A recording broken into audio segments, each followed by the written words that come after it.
You ask Tiger to solve. This deals with linear equations with one unknown. The final result is c equals 33. Let's solve it step by step. Group all constants on the right side of the equation. Add 2 to both sides. Simplify the arithmetic.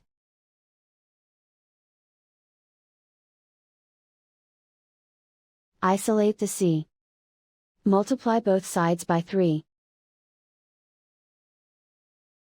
Group like terms.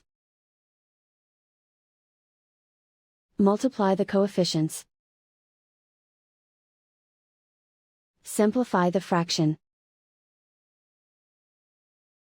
Simplify the arithmetic. And so the final result is c equals 33.